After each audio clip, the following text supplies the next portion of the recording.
Buonasera, benvenuti a tutti, grazie. L'evento a cui stiamo per assistere si conclude il ciclo di manifestazioni programmato per quest'estate a Romanzese. Abbiamo vissuto belle serate dedicate all'astronomia, con Quando il Sole si ferma, solstizio a Romanzese, a cura dell'Associazione Astronomica Nuorese, o riservate alla musica, con il coinvolgente concerto Descendes Sonos in Pari in Tepilora, a cura del Coro Montalvo, e con l'esibizione sorprendente di qualche giorno fa di Nicola Agus, Il suono nascosto. Quest'ultimo nell'ambito della rassegna Identità in Movimento, Archeologia, Benessere e Storia nel cuore del Parco Tepilora, ideata e gestita dalla cooperativa Istelai e realizzata, come peraltro gli altri eventi citati, con il contributo del Parco regionale di Tepilora. Questa sera Romanzeso torna, per così dire, alla sua naturale vocazione di magico scenario per conferenze di archeologia, grazie ai cari amici, la dottoressa Giovanna Fundoni e il dottor Matteo Pischedda, che hanno accolto generosamente il nostro invito. Entrambi svolgono il loro prezioso lavoro di archeologi professionisti di formazione pre-protostorica e di ricercatori nell'ambito delle attività didattiche di ricerca scientifica della cattedra di protostoria europea della professoressa Anna De Palmas dell'Università degli Studi di Sassari e sono membri di RIPAM, Laboratorio di Ricerche Integrate di Protostoria e Archeometallurgia del Mediterraneo. Vantano un ricco curriculum di pubblicazioni, di partecipazioni a convegni, di laboratori di archeologia sperimentale e naturalmente di scavi archeologici, tra questi Sosmuros di Budusò, a brevissima distanza da qui, che troveremo tra l'altro credo come uno dei fili conduttori del loro intervento. Non abbiamo il tempo per approfondire il loro importante lavoro e chiedo scusa per questo, ma vorrei almeno citarne due aspetti fondamentali. Ad una lunga e complessa attività di studio e di ricerca di Giovanna si deve la conoscenza consapevole e definitivamente acquisita dei rapporti fra la Sardegna e la penisola iberica, tra la fine dell'età del bronzo e l'inizio dell'età del ferro. Per chi volesse approfondire questo argomento di grande interesse, la ponderosa ricerca è poi confluita in un volume pubblicato dalla casa editrice Aracne, dal titolo Le relazioni tra la Sardegna e la penisola iberica tra bronzo finale ed età del ferro.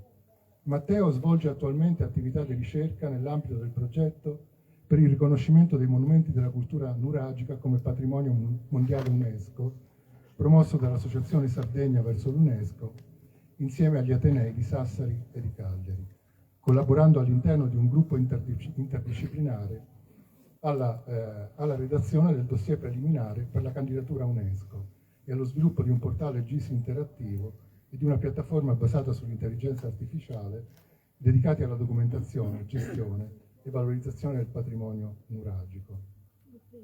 La conferenza che ci apprestiamo ad ascoltare, I santuari nuragici della Sardegna centro-orientale, tra religione, economia e società, non potrebbe avere, credo, palcoscenico migliore di questo meraviglioso paesaggio archeologico del sacro in cui siamo immersi, purtroppo non tra, ma accanto ai maestosi resti monumentali di un grande centro cerimoniale della tarda età nuragica. I santuari nuragici dei secoli a cavallo tra secondo e primo millennio a.C., attraverso il loro ruolo rilevantissimo, la qualità della cultura materiale, in particolare delle offerte votive, e soprattutto grazie alla ricchezza e all'imponenza delle loro espressioni architettoniche, talvolta raffinatissime, rappresentano uno degli aspetti più eclatanti e originali della civiltà nuragica. Testimoniano al contempo il notevolissimo livello di complessità dell'organizzazione sociale ed economica delle genti che hanno prodotto questa straordinaria eredità monumentale, nonché l'assoluta rilevanza della dimensione del sacro nel mondo nuragico. A proposito dei santuari di età nuragica vorrei fare e condividere, se permettete, una sorta di riflessione ad alta voce.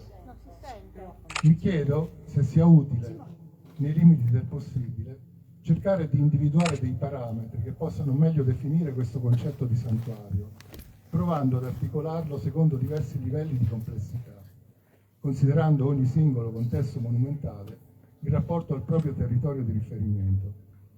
Sono consapevole delle difficoltà interpretative e dei condizionamenti legati all'esiguità delle aree indagate e al loro livello di lettura e conservazione per i danneggiamenti prodotti da scavi clandestini. E tuttavia, considerando ad esempio nel loro insieme siti come Noddule, Sutempiesu, Ianne Pruna, Sosnuratolos e Romanzesu, di Sosmuros naturalmente parleranno Giovanna e Matteo, sembrerebbe emergere una evidente gradualità di complessità monumentale, strutturale e di funzioni. In altri termini, la speranza è che si possa un giorno arrivare a distinguere, ad esempio, tra struttura sacra di servizio legata alle esigenze di un insediamento e del suo territorio di riferimento, potrebbe essere il caso della fonte sacra di Noddule, e ad esempio tra santuario di prossimità condiviso da più comunità di villaggio distribuite su territori confinanti. E questo potrebbe essere il caso di Sosnuratolos e di Ianne Pruna, in cui troviamo più strutture sacre ma prive di contesto abitativo, ma anche di Sutempiesu, fonte sacra, che pur isolata per la sua eccezionale monumentalità potrebbe rientrare in questa categoria. Infine, al vertice di questa progressiva complessità, il grande centro cerimoniale, o santuario federale nella vecchia definizione di Giovanni di Liu, un vero e proprio central place, un nodo nevralgico per tutte le relazioni umane di un elevato numero di comunità di villaggio, distribuite su un vasto territorio di riferimento, luogo centrale in cui attorno alla dimensione del sacro si coagulano funzioni di indirizzo politico territoriale, decisionale, economico, attività di scambio e mercato. Romanzesu, pur indagato per appena un decimo circa della sua estensione complessiva conservata, con i suoi 5 monumentali edifici sacri di diversa tipologia, le numerose capanne delle riunioni, le strutture abitative o di servizio di varia forma e tipologia e dimensione, gli ampi spazi per attività collettive cerimoniali o laiche già emersi o comunque leggibili, nonché potente attrattore economico, come testimonia l'eccezionale quantitativo di perle di preziosa ambra, ben 153 dall'area votiva del cosiddetto Heron, appartiene senza ombra di dubbio, credo, a questa complessa tipologia di santuario. Ma di tutte queste problematiche e di molto di più parleranno diffusamente tra qualche minuto Giovanna e Matteo. Con questa conferenza si concludono le manifestazioni a Romanzesu, ma non le proposte culturali della cooperativa Estelai per l'estate 2026. Ricordiamo la proiezione del docufilm Sonaxos e Sonos di Umberto Siotto e Antonio Sanna il 23 luglio alle ore 21 presso il complesso museale etnografico Pittese, e i 2 eventi conclusivi della rassegna Identità in Movimento, la mattina del 5 agosto, riflessologia plantare nel parco, cura via Stragalo Cop, e infine il mattino del 19 settembre, giornata dello yoga, a cura del gruppo Yoga Nuragico, entrambi nella natura incontaminata del Parco del Pilora. Spero di non essere stato troppo lungo. La parola a Giovanna e Matteo, a loro, parafrasando le parole di Neil Armstrong in occasione del primo sbarco sulla Luna del 21 luglio 1969, siamo vicini al 57° anniversario. Auguriamo di cuore, veramente di cuore, di poter compiere quel piccolo balzo di 2,5 km, finalmente, che ci separa in linea d'aria da Sosmuros, per avviare il primo cantiere di scavo universitario interdisciplinare, che rappresenterebbe davvero l'inizio di un grande passo nell'indagine archeologica di questo sito meraviglioso. Grazie.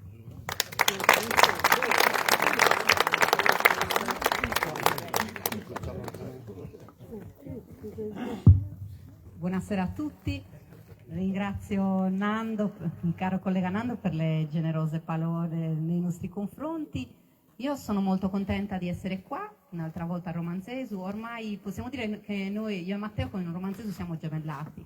Abbiamo uno scavo, come diceva Nando, qua vicino, a pochi chilometri di distanza, in linea d'aria, a Budusò, lo scavo di Solmuros, e ormai abbiamo un gemellaggio continuo con la cooperativa Estelai. Loro vengono a trovarci allo scavo, noi veniamo qua, veniamo da soli, veniamo con gli studenti, insomma si è creato un bellissimo rapporto che un po' ricalca ciò che è stato realmente nell'età antica, in epoca nuragica. All'epoca i 2 santuari sicuramente hanno vissuto parzialmente contemporaneamente, avevano sicuramente dei rapporti, e questo noi lo vediamo dai ritrovamenti, lo vediamo dalle similitudini architettoniche, quindi forse siamo riusciti a ricollegare quel filo che si era perso col passare della storia. come vi dicevo, io ringrazio tanto i colleghi della cooperativa Istelai per il grande lavoro che svolgono in questo sito, rendendolo veramente un gioiellino, perché anche prima facendo una passeggiata è pulito, bello, visibile, e chi vede siti archeologici sa bene che non è sempre così. E per riuscire a mandare avanti questo lavoro, che so benissimo che non è facile. Detto questo, vi introduciamo nel nostro tema dei santuari nuragici della Sardegna centro-orientale. Parleremo dei santuari come questo di Romanzisu, però limitandoci più che altro a un'area più ristretta, sebbene ne parleremo in generale. Tu volevi salutare e dire qualcosa, Matteo? No, anch'io, ovviamente, buonasera a tutti. Si intende, sì? Ok, perfetto. Volevo salutare ovviamente Nando per le belle parole, sia dal punto di vista personale che dal punto di vista scientifico, e poi naturalmente volevo ringraziare tutti i presenti che questa sera ovviamente sono presi la briga e il piacere anche di venire ad ascoltarci. Posso solo dire che per me questo posto, Santuario di Romanzisu, è sempre stato qualcosa di un posto dove quasi io sono cresciuto.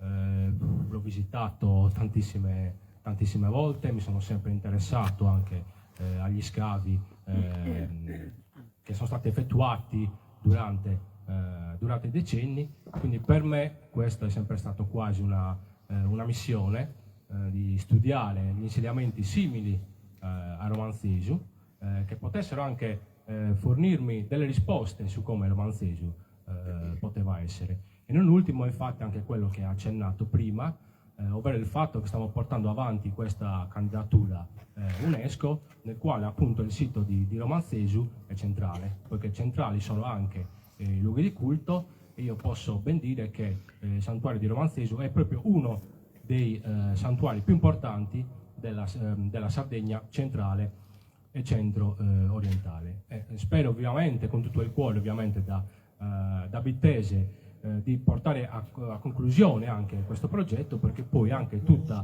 la comunità dovrebbe essere fiera del fatto che potrebbe avere anche due patrimoni UNESCO, ovvero il patrimonio immateriale che è rappresentato dal cantatenore e poi il patrimonio materiale che verrebbe rappresentato appunto dal sito di Romanzisu. Quindi questo per me è una missione, ma anche un augurio e quindi un auspicio per il futuro. Detto questo, possiamo iniziare.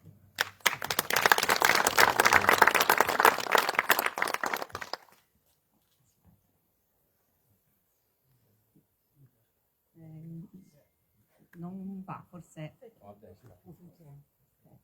Ma non schiaccio. Forse non sto puntando, devo puntare lì, vero? No, lo schermo devo puntare. Ah no, aspetta, forse è schiacciato il.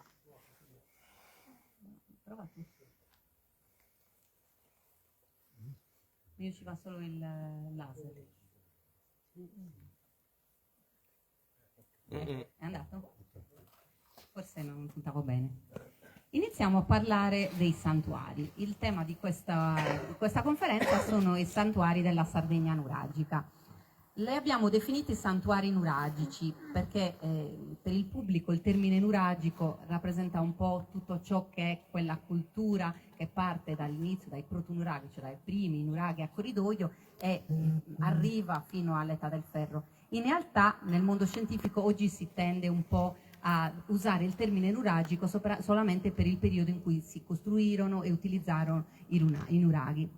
Certamente i santuari forse dovremmo considerarli protostorici, di un periodo che non è più nuragico, perché i santuari si costruiscono quando già i nuraghi non si costruiscono più e non si utilizzano più, però per facilità di comprensione, soprattutto in un evento divulgativo, noi continueremo a usare il termine nuragico, al massimo aggiungiamo nuragico del bronzo, nuragico del ferro, però sappiate che col tempo piano piano utilizzeremo nuragico solamente per ciò che riguarda l'età vera e propria dei nuraghi. I santuari cosa sono? Sono aggregazioni di luoghi di culto, cioè di templi e di strutture legate ad essi, magazzini, alloggi per i pellegrini, edifici di vario tipo.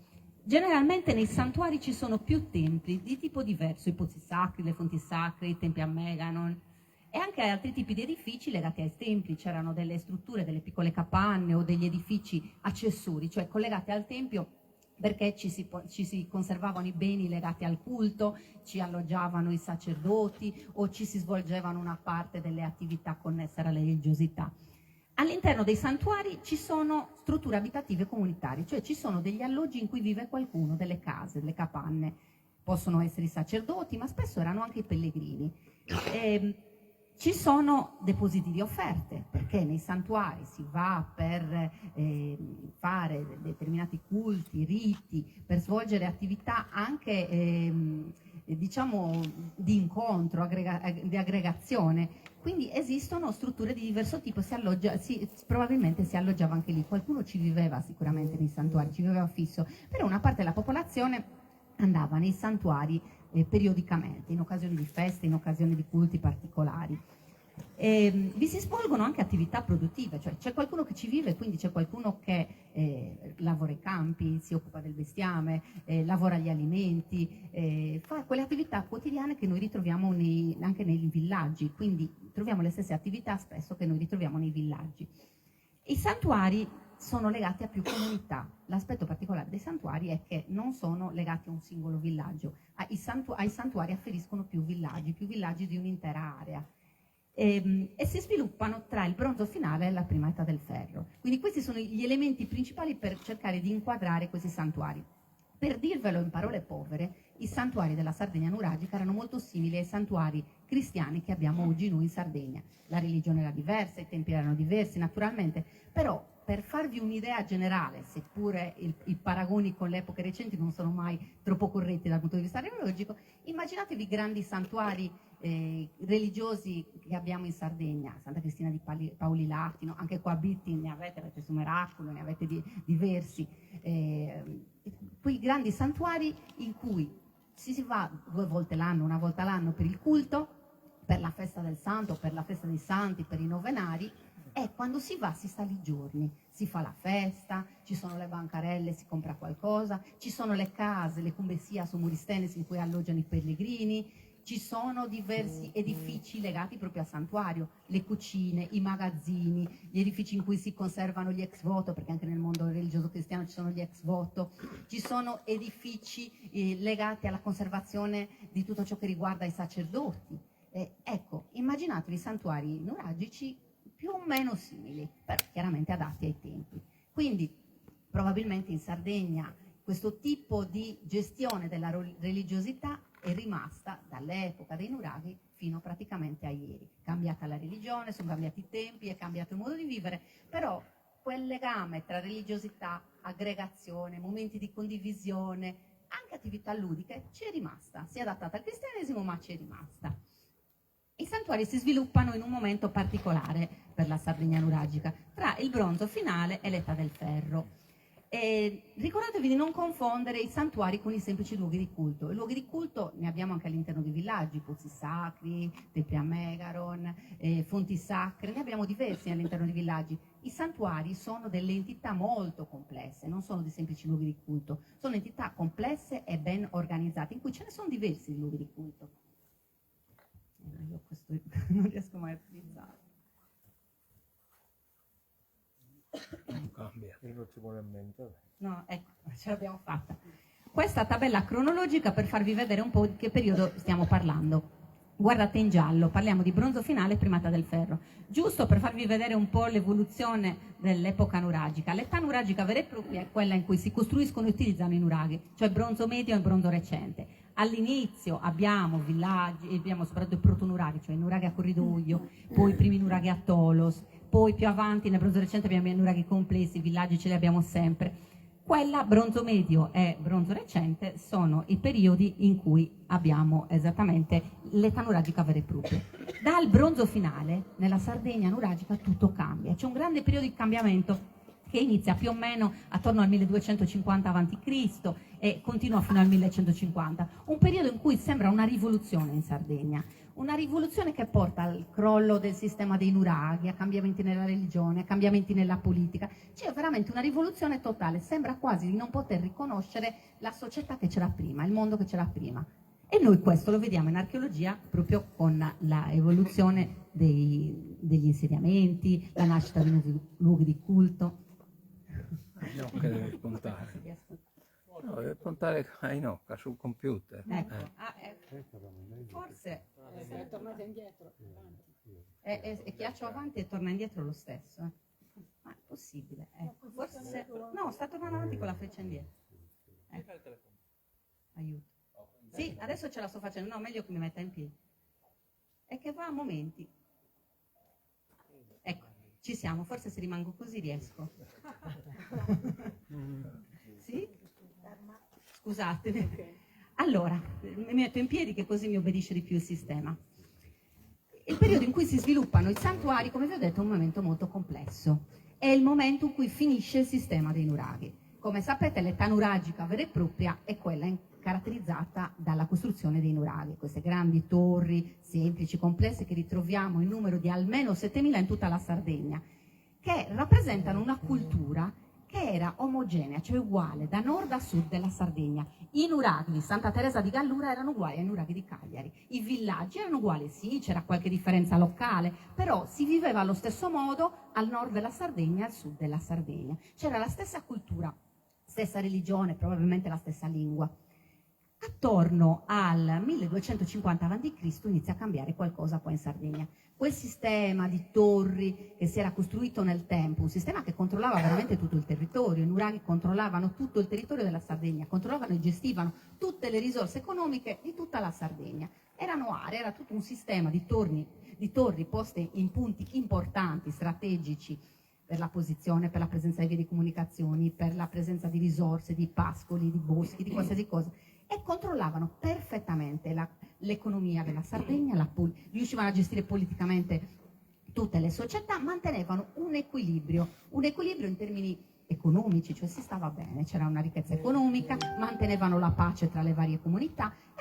I nuragici erano riusciti a costruire un sistema politico, economico, sociale che funzionava perfettamente, di cui abbiamo ancora le tracce, che sono i nuraghi, sono i villaggi. Però attorno al 1250 a.C. qualcosa inizia a scricchiolare, qualcosa cambia, piano piano si smette di costruire i nuraghi. Non se ne costruisce attorno al 1250 a.C., probabilmente 1250-1200 si costruiscono gli ultimi. Molti iniziano ad abbandonarsi, sembra che non servano più. Alcuni addirittura sono abbandonati e ne riutilizzano i blocchi per costruire delle case, per costruire altri edifici. In alcuni, sopra la torre mezzo crollata, ci fanno una capanna.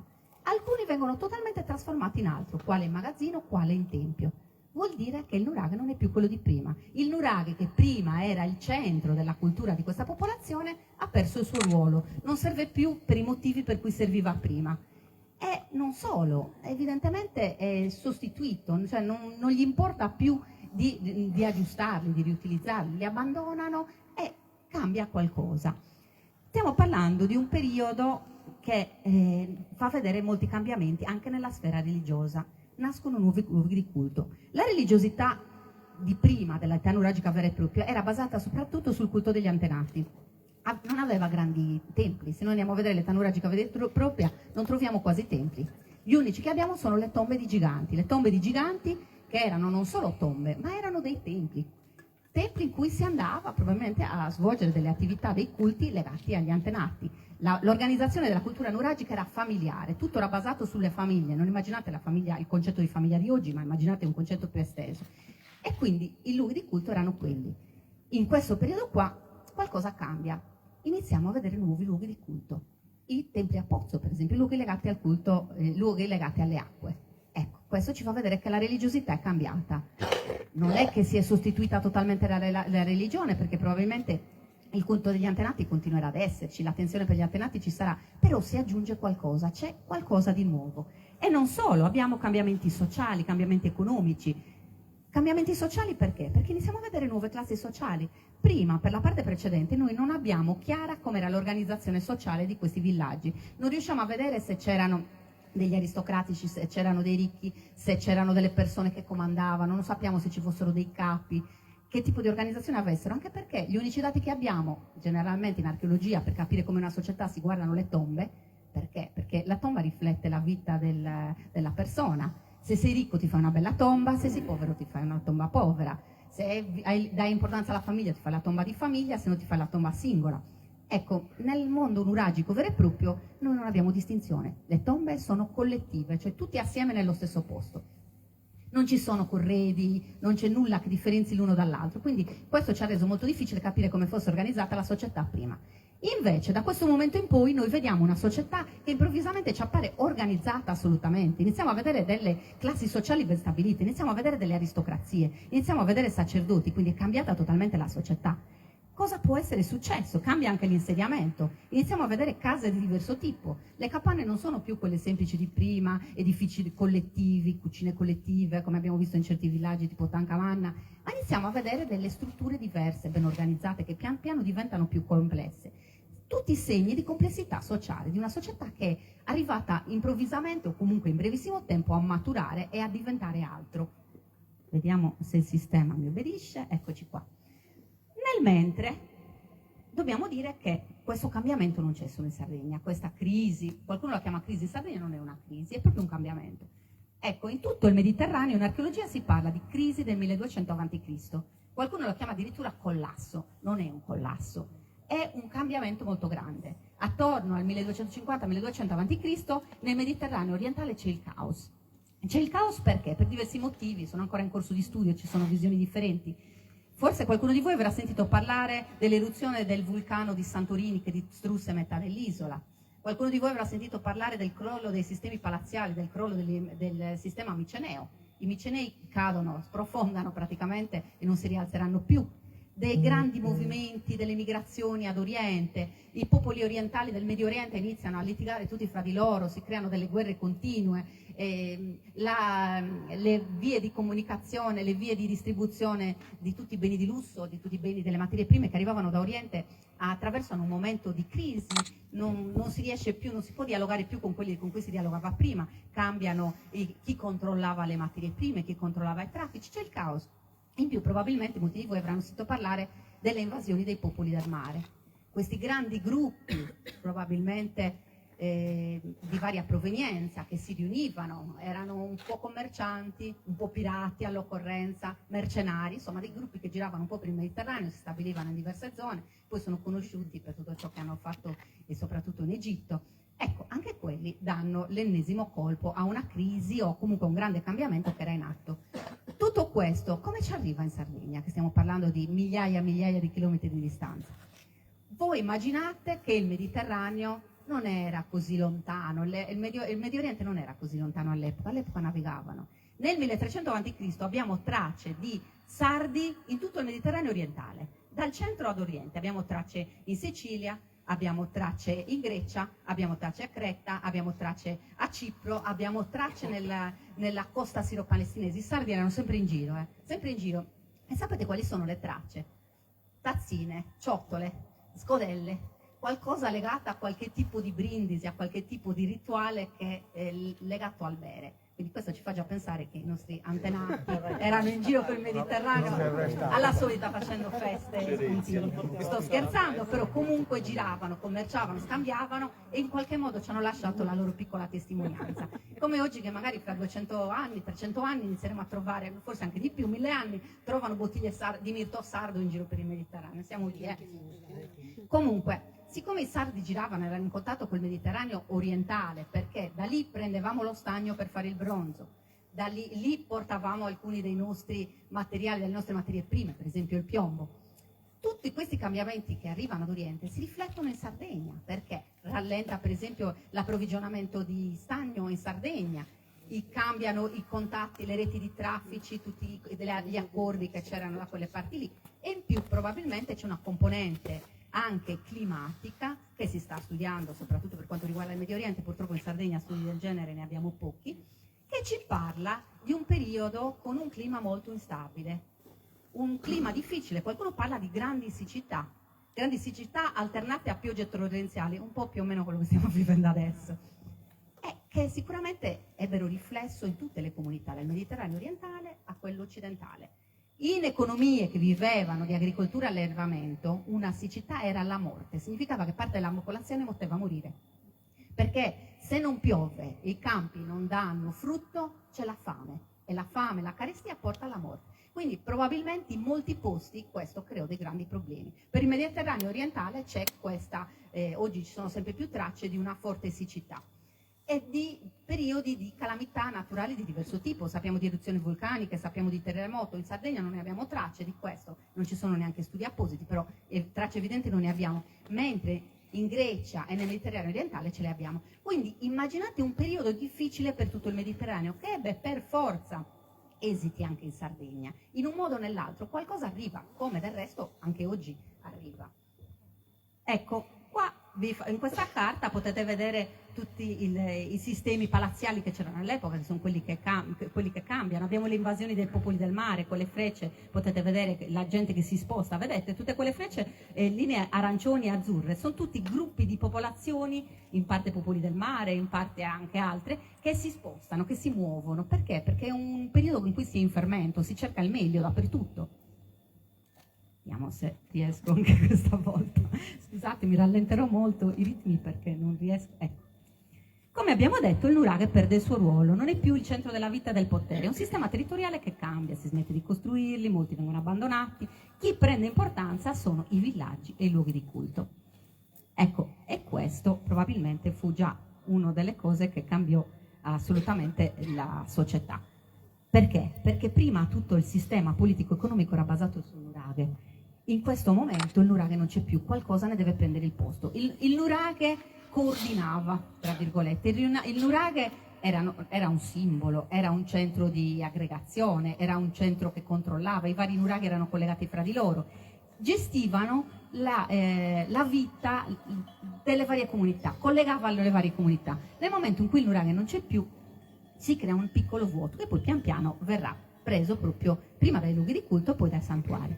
Tra i cambiamenti e la religiosità vi ho parlato di nuraghe trasformati in templi. Vi ho messo due esempi, il nuraghe Nurdole Riolani e sul mulino di Villanova Franca, che sono nuraghe al cui interno poi sono nati dei luoghi di culto e nel caso di Nurdole proprio un santuario.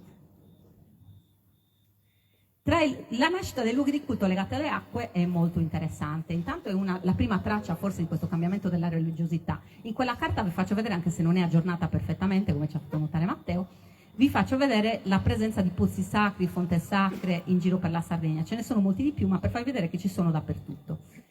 Come mi ricollego a ciò che vi ho detto in precedenza? Probabilmente questo culto legato alle acque è legato a un periodo instabile anche a livello climatico. Molti studiosi sostengono quello. Io sono d'accordo, sebbene prima la cosa mi lasciasse un po' perplessa, leggendo gli ultimi studi riguardo il Mediterraneo orientale che ci parlano di siccità, mi sembra che la cosa inizia ad essere forse più convincente anche qua. Se la siccità, se la crisi climatica c'è stata ad Oriente, probabilmente ha avuto strascichi anche in Sardegna. E forse questa nuova attenzione per l'acqua potrebbe essere legata anche a quello. Questi luoghi di culto legati all'acqua li ritroviamo in tutta l'isola, pozzi sacri, fonti sacre, vengono costruiti edifici monumentali sopra sorgenti oppure si intercetta la falda acquifera e ci si costruisce un edificio monumentale. Perché? Qualcuno parla di culto dell'acqua, in realtà non abbiamo i dati per dire che si trattasse proprio del culto dell'acqua, che venerassero l'acqua.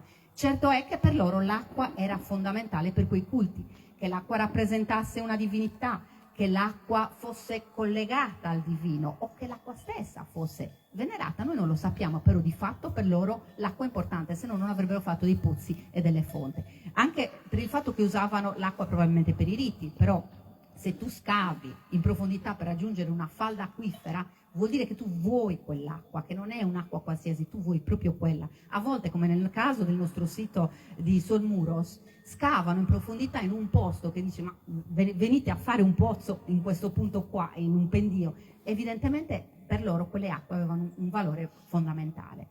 Fossero ritenute probabilmente acque da un certo potere, dalle caratteristiche particolari, oppure erano i punti che per loro avevano un particolare valore. E vediamo se ci riesco anche stavolta. Aiuto. Scusatemi. Ecco. Abbiamo parlato di cambiamenti nella società, quindi abbiamo visto cambiata la religiosità, è cambiato un po' il territorio, i nuraghi iniziano a essere abbandonati, cambia anche la società. Noi da cosa lo vediamo? Intanto lo vediamo, crediamo che ci sia sempre una società a base familiare molto unita, ma abbiamo già indizi di complessità sociale, cioè una società più complessa. Noi lo vediamo in una cosa bellissima che le genti dell'epoca nuragica ci hanno lasciato, le genti dell'età del bronzo finale e ferro, i bronzetti. Queste statuette di bronzo che sono delle fotografie del mondo di prima. Ci fotografano come erano queste persone, non chiaramente le caratteristiche fisiche, ma il loro modo di vivere, i loro abiti, i loro strumenti, sono delle fotografie dell'epoca. Ecco, i bronzetti ci rappresentano persone di diverso tipo, che sembrano essere di diverso rango. Vediamo delle persone comuni, vediamo delle persone forse di un rango sociale un po' medio, e vediamo delle persone che sembrano dei notabili, vestiti con abiti particolari, in posizioni proprio che ci mostrano il loro ruolo sociale. E abbiamo gli stessi cambiamenti nei culti, nella loro organizzazione, ci fa pensare ad una società che già inizia ad essere molto più organizzata. E poi iniziamo a vedere la presenza di armi che diventano status simbolo, cioè simboli di una classe sociale, di uno stato sociale. Fino a questo momento noi di armi nella Sardegna nuragica non ne abbiamo quasi niente. Le uniche spade che abbiamo prima del bronzo finale nella Sardegna nuragica sono le spade votive, che sono quelle spade lunghissime che vedete esposte nel Museo di Cagliari, per esempio, che sono state trovate in parte nei santuari, in parte nei luoghi di culto, ma che sono spade che non sono utili per il combattimento, sembrano essere spade da parata, un po' simboliche, spesso esposte proprio nel culmine dei templi, mentre da questo momento in poi iniziano a comparire spade vere e proprie. Spade che non sono di modello sardo originale, ma hanno dei modelli che nascono nel Mediterraneo occidentale, in Spagna, in Portogallo, e in parte vengono portate anche da altri posti della penisola italiana, qualcuno anche da Oriente, perché la spada prima non c'era. Il fatto che compare la spada ci dice tanto. La spada serve per il combattimento, mentre i pugnali che avevano prima sono utili per la difesa, per l'offesa, ma sono anche utili per la caccia, per mangiare, per tutto. La spada è un'arma da difesa e offesa, è un'arma da combattimento, è un combattimento anche relativamente ravvicinato. Ecco, non ci sono tracce di contrasti, non ci sono tracce di guerre, quindi probabilmente non è che facessero chissà che con queste spade, però intanto rappresentano il ruolo di una persona in tutto il Mediterraneo, anche nel mondo celtico. La spada è simbolo di potere, è simbolo di stato sociale, quindi probabilmente qua ci stanno mostrando che c'è una classe sociale particolare. Abbiamo, come già detto prima, una riorganizzazione dei villaggi con case di diverse dimensioni, più complesse, e cambiamenti anche nel mondo funerario, che vediamo un po' meno, perché abbiamo veramente poche tombe che si possono datare a questo periodo, poche tracce di frequentazione delle tombe, ci sono ancora degli aspetti da chiarire, però già più avanti abbiamo diciamo già dalla fine del bronzo finale iniziamo a vedere fenomeni di ambito funerario come Monteprama, come la necropoli di Monteprama, qualcosa di unico, di originale, di diverso, che prima non avevamo. Tutto questo ci mostra una grande complessità sociale, cioè una società che si è trasformata. Guardate i bronzetti di armati che noi chiamiamo. Questi sono personaggi armati di tutto punto, li vedete? Spade, scudi, stocchi, elmi cornuti, pugnali, sono armatissimi, archi. Cioè sembrano rappresentare un esercito praticamente. Abbiamo l'arciere, abbiamo il pugilatore, abbiamo quello con le tante spade, quello con la spada lunga, abbiamo di tutto. Però vi deve far un po' pensare il fatto che se riflettete su quante armi ha ciascuno di quei bronzetti, secondo voi era capace di usarle tutte quante assieme? È difficile viaggiare con la spada e l'arco, cioè o usi uno o usi l'altro, anche perché l'arco ha anche un certo peso. O che so, spada e 3 stocchi come quello che vedete in alto a destra sono semplicemente rappresentati con tutte le armi, tutti i beni che avevano, che significa io sono importante, io sono un aristocratico. Ulisse si dà anche per matto pur di non andare, perché? Perché non era abituato, erano personaggi che erano sovrani, che si mostravano con tutte queste armi, che si allenavano alla guerra, ma di fatto non combattevano mai. Perché? Perché era tutto uno show, era tutta una mostra di armi, di elementi che facevano vedere che loro erano importanti. E stiamo parlando, se riesco a fare, no, vabbè. E comunque quelle di sotto, quella ad antenne, quella con le 2 spirali, quella viene dalla penisola italiana, quindi tutte importante. Abbiamo un'altra classe che ci sembra essere mostrata dai bronzetti, la classe sacerdotale. Perché parliamo di sacerdoti? Perché rispetto agli altri bronzetti questi sono vestiti e caratterizzati da cose che le persone comuni rappresentate dai bronzetti non hanno.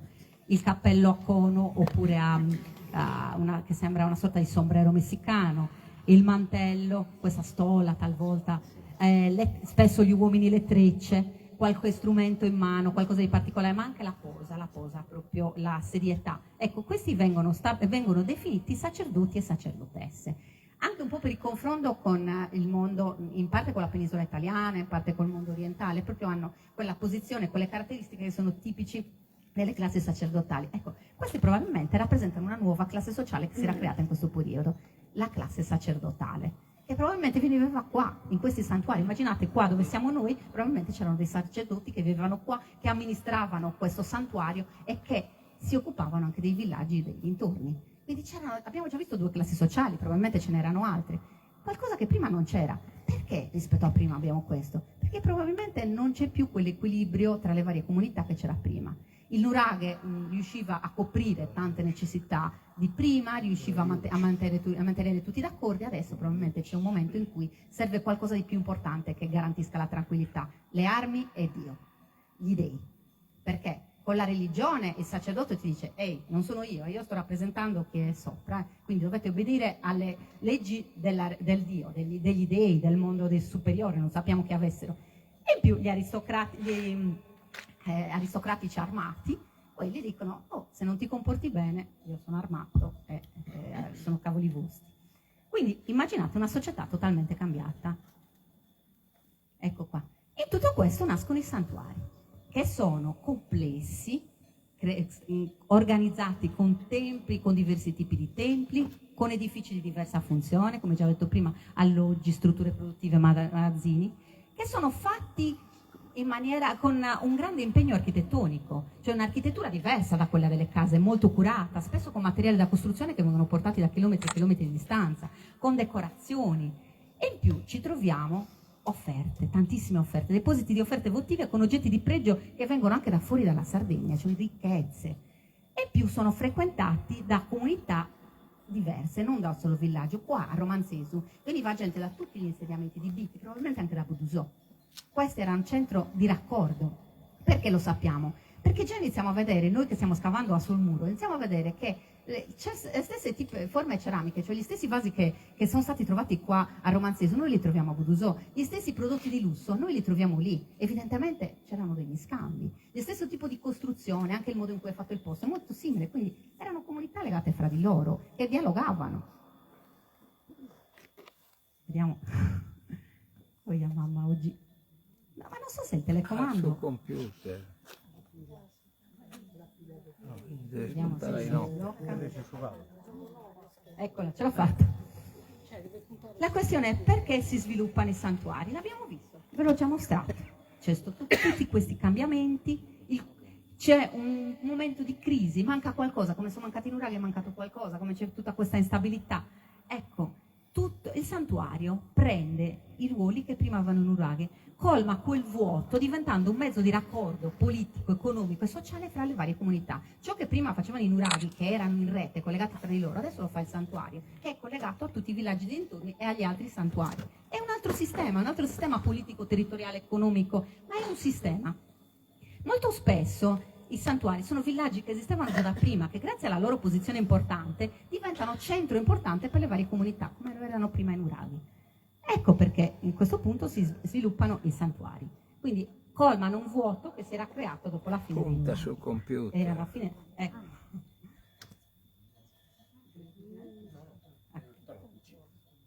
Aspetta, ecco qua.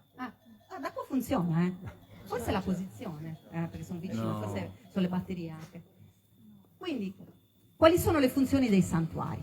Ruolo politico e sociale, che cosa fanno? Controllano le comunità, tutte le comunità vicine, ma anche un più lontano. Sono centri decisionali, perché avendo rapporti con tutte le comunità, alla fine le decisioni importanti si prendono nel santuario, tutti assieme, qualche tipo di consiglio, i capi, non lo sappiamo, ma sicuramente si prendono qua.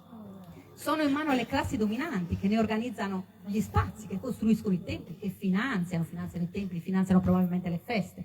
Hanno un ruolo economico, controllano le attività produttive importanti, la metallurgia. La metallurgia era qualcosa di importantissimo. Ecco, la metallurgia, le tracce di metallurgia non le troviamo nei villaggi, raramente le troviamo nei villaggi, le troviamo nei santuari, quasi sempre. Tutto ciò che è metallurgia lo troviamo nei santuari. Perché? Perché quello è un bene di lusso, è ricchezza. E chi la controlla? Controlla chi conta. Sicuramente le classi sociali alte e chi può garantire sotto il segno della divinità, i sacerdoti. Ancora. Poi il ruolo religioso, gestiscono i culti, attraverso la religione controllano la società, perché probabilmente avranno deciso chi si deve sposare con chi, che alleanze si devono fare tra questa e quella comunità, come risolviamo il problema tra il villaggio di Buduso e il villaggio di Bitti, tutto passava lì e tutte le regole anche del vivere sociale passavano attraverso i santuari. Vuoi continuare o lo vuoi dire? Vabbè, dai, continuo io. Allora, poi cosa sappiamo noi dei santuari? Effettivamente due aspetti, ovvero che erano dei nodi di rete, ovvero dove le persone si incontravano per decidere di diverse situazioni, magari decidere situazioni economiche, rapporti politici tra le diverse comunità, oppure anche per formare delle alleanze. E questi aspetti noi li possiamo ricondurre a tre categorie principali, ovvero possiamo parlare di imitazione, cioè noi possiamo pensare che magari poi questi santuari, cosa succedeva? Che magari si imitassero l'uno con l'altro, cioè magari un santuario andava poi a riprodurre delle strutture presenti in un altro santuario.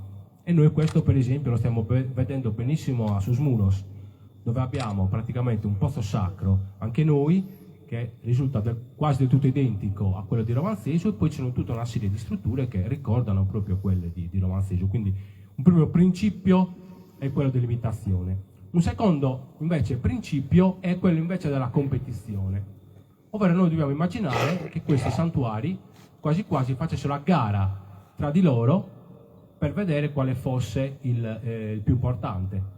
Cioè magari un santuario tendeva proprio a realizzare più strutture sacre oppure a accumulare più risorse proprio per quasi fare avere una competizione col santuario più vicino. Però non stiamo parlando di situazioni belliche, stiamo comunque parlando di una situazione, di una competizione fra entità che però erano allo stesso livello, e quindi cosa succedeva? Si rispettavano l'una con l'altro e poi insieme andavano a quello che era reggere, controllare tutto il territorio circostante.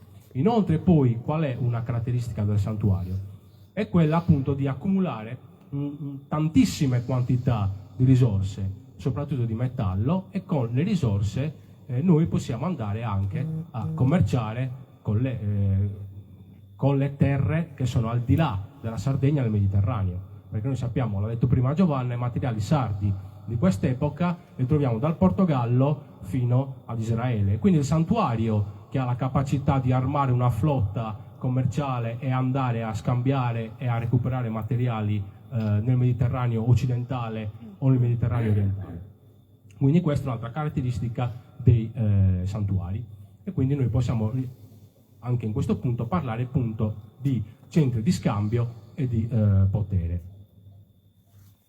All'interno poi dei santuari noi troviamo quelli che sono i luoghi di culto, cioè gli edifici dove la gente andava poi a pregare o dove venivano custodite quelle che erano le risorse e i tesori proprio del santuario stesso. Che cosa sono appunto i luoghi di culto? Lo dice appunto lo stesso nome. Sono degli edifici che si differenziano, si distaccano da quelle che sono le architetture che invece fanno perno all'attività della vita quotidiana, quindi alle strutture abitative. Sono degli edifici che sono monumentali, quindi abbiamo grandi dimensioni e possono essere anche decorati all'esterno oppure al loro interno. Ovviamente poi in questi luoghi di culto si andavano ad effettuare dei riti collettivi che quindi riguardavano tutte le diverse comunità e avevano una valenza che era sia religiosa sia identitaria ma anche poi politica ed economica, e sono diffusi ovviamente tra la fine del bronzo finale e la prima età del ferro, quindi tra il 1150 e poi a cascata tra il 900 e il 750 avanti Cristo. E così come succedeva nel bronzo recente. Per quanto riguarda i luoghi di culto, abbiamo una grande dispersione nel territorio sardo, cioè noi troviamo questi edifici senza soluzione di continuità dalla Santa Teresa di Gallura fino all'isola di Sant'Antioco e poi al Golfo di Oristano fino al Golfo di Orosei. Ovviamente poi esistono diversi tipi di luoghi di culto, che sono i templi a Megaron, i templi circolari, i templi a pozzo, le fonti sacre, e poi abbiamo dei grandi edifici che fanno da corona a quelli che sono i luoghi di culto principali, ovvero i recinti e gli spazi cerimoniali, e poi le cosiddette capanne delle riunioni. Il primo tipo di luogo di culto che andiamo a vedere è il cosiddetto Tempio a Megaron, e a Romanzesu ne abbiamo 2 esemplari. Qual è la caratteristica del Tempio a Megaron? È quella di avere una planimetria essenzialmente rettangolare, con l'ingresso che è posto sul lato corto. E all'interno poi possono essere divisi in 2 o più ambienti, e sono delle strutture che possono avere delle dimensioni variabili. Ne abbiamo alcuni che possono essere lunghi circa 6 o 7 metri, oppure in altri casi abbiamo strutture ancora più monumentali e quindi ancora aventi maggiori dimensioni.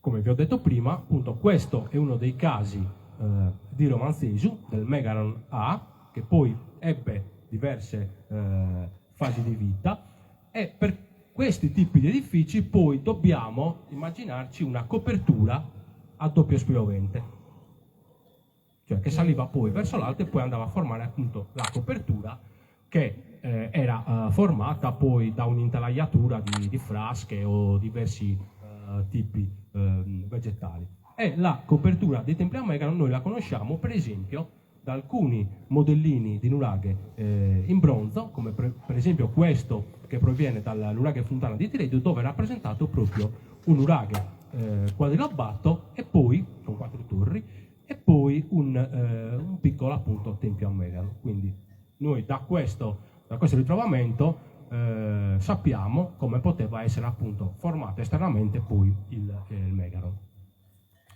Questo invece è il Megaron più importante della Sardegna nuragica, che è il tempio di Domodorgia di Esterzili. Perché? Il più importante perché è quello che ha le dimensioni maggiori. Infatti stiamo parlando di 22 metri di lunghezza per circa quasi 8 metri di larghezza. È diviso in 3 ambienti e poi è situato all'interno di questo recinto ellittico che viene definito Temenos. Ovviamente poi noi all'interno dei Megaron troviamo tutta una serie di offerte votive, quindi ceramica di pregio, armi, bronzi figurati di diverso tipo, e questo è il caso appunto di questo splendido esemplare di cervo che venne rinvenuto all'interno di uno di questi ambienti. Un ulteriore famoso esempio di Megaron lo troviamo noi nel santuario di Sarkisforros di Villagrande Strisali, dove abbiamo anche qui 3 templi a Megaron, lo vedete, che sono divisi in questo caso da 4 ambienti, quindi da 4 celle. Una cosa che non vi ho detto in precedenza è che esistono 2 tipi di Megaron in base alla forma, ovvero abbiamo il tempio in antis e il tempio doppiamente in antis. Cosa vuol dire? Li vedete questi piccoli prolungamenti che si vedono nel perimetro? Vengono chiamati appunto antis, e ci sono dei Megaron che ne hanno una coppia solo da un lato, e quindi noi parliamo di templi in antis, mentre invece poi ci sono quelli che hanno queste ante sia nella parte anteriore e nella parte posteriore. In questo caso, come il tempio A di Romanzesu, li chiamiamo templi doppiamente in antis. Poi all'interno sempre dei Megaron possiamo trovare diversi tipi anche di arredi, di decorazioni, come il caso di questo splendido altare che rappresenta appunto una torre nuragica, quindi rappresenta l'elevato di un nuraghe. Noi sappiamo che questo tipo di edifici non era più costruito tra il bronzo finale e l'età del ferro, però le comunità sapevano benissimo in passato a cosa servissero i nulaghi, quindi uno strumento di potere, di controllo del territorio delle comunità, e quindi anche questi modellini di nulaghi, in questo caso questo altare, serviva anche quasi per indicatore di potere e di legittimazione, nonché di oggetto di vero e proprio culto delle comunità che controllavano questo santuario. Un ulteriore tipo di edificio è il tempio circolare. Il tempio circolare non è altro che una grande struttura, quindi che ha una massa, un elevato molto importante, che è formata da appunto un unico ambiente circolare, e poi anche qui in questo caso abbiamo delle braccia che vanno a racchiudere un atrio ed un vestibolo. E questo è uno dei casi più noti in Sardegna e più importanti, che è quello del santuario di Gianni e Pruna di Irgoli. E anche in questo caso poi l'intera struttura è racchiusa all'interno del recinto sacro, che viene chiamato temenos. Proprio la presenza del temenos è una costante che noi troviamo in tutti i luoghi di culto.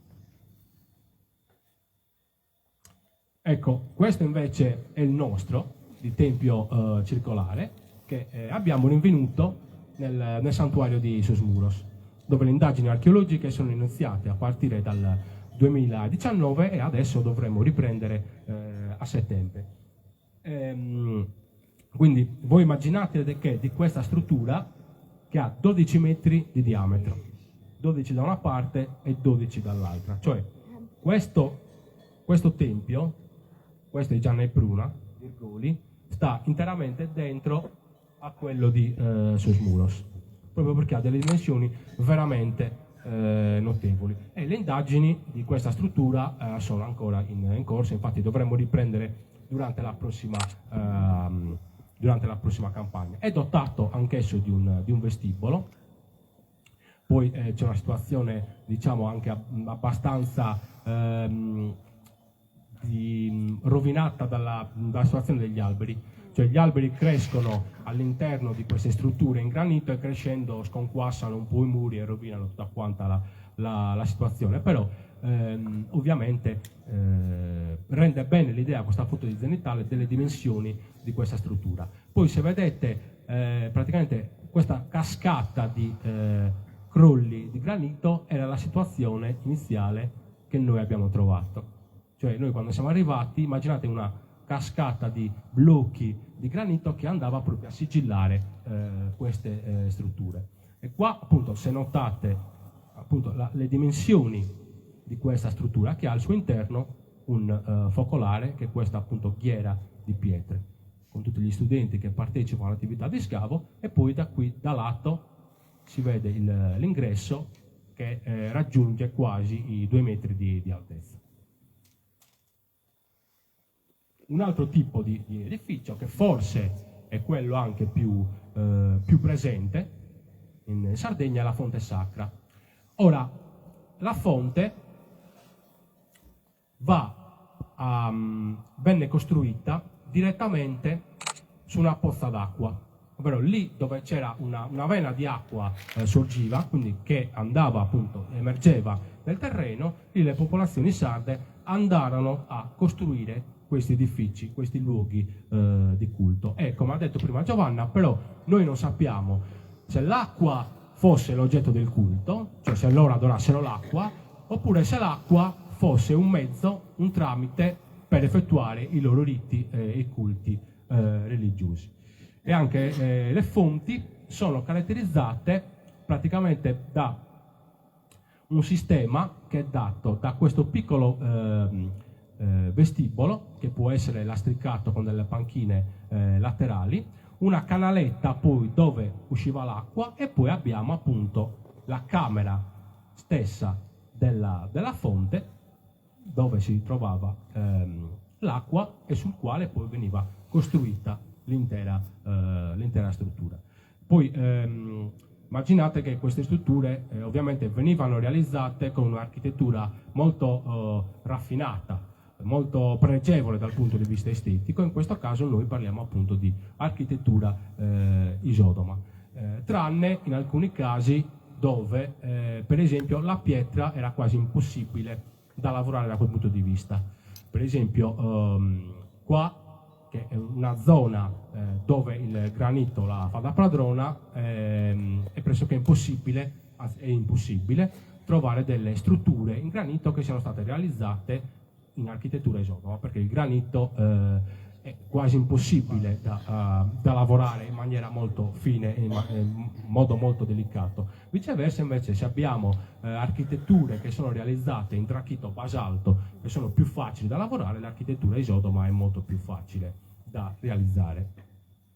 Questo è un ulteriore caso, sempre anche qui in architettura isodoma, della fonte di Punta Narcu di Sedilo. Anche qui abbiamo questo piccolo vestibolo monumentale, due panchine perimetrali laterali, e poi si apriva la camera della fonte stessa.